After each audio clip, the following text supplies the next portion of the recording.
rôle du conseil dans l'établissement de la stratégie a beaucoup évolué au fil des ans.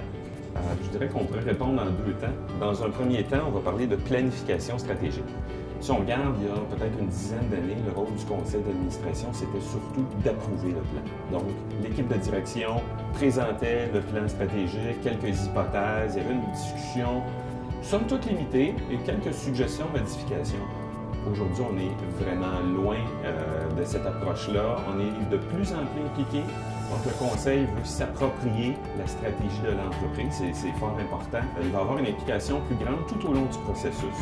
On peut faire valoir certains contacts pour sonder la possibilité d'aller vers un certain marché ou la réaction potentielle de certains partenaires d'affaires. Ça va aider l'équipe de direction ou l'entrepreneur à se poser la question: quel est le rendement attendu? L'équilibre entre, on le voit souvent, entre la croissance, l'entrepreneur veut surtout de la croissance dans bien des cas, ou la rentabilité.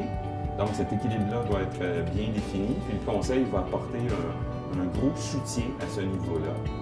Et évidemment, l'implication du conseil d'administration va être plus limitée dans l'établissement des plans d'action, des stratégies. Ça, c'est vraiment la prérogative de l'équipe de direction. Il ne faut pas négliger non plus l'implication du conseil après le plan stratégique. En fait, la stratégie, c'est tout au long, ça devrait être inscrit quotidiennement dans toute réunion d'un conseil d'administration.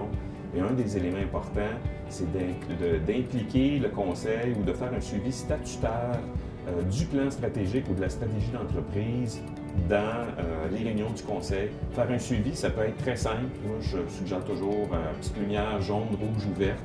Si c'est vert, l'équipe de direction passe rapidement là-dessus.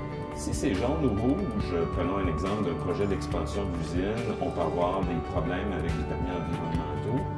Peut-être que le conseil d'administration peut faire un brainstorm en quelque sorte et trouver des idées pour dire attention, il y a des risques. Donc, on revient toujours au rôle du conseil, c'est pas de prendre la décision, c'est pas de gérer à la place de la direction, c'est plus de soulever des grandes idées ou des grandes questions. Bref, il faut se poser la question et le conseil d'administration va amener ce suivi régulier qui va faciliter l'exécution de la stratégie.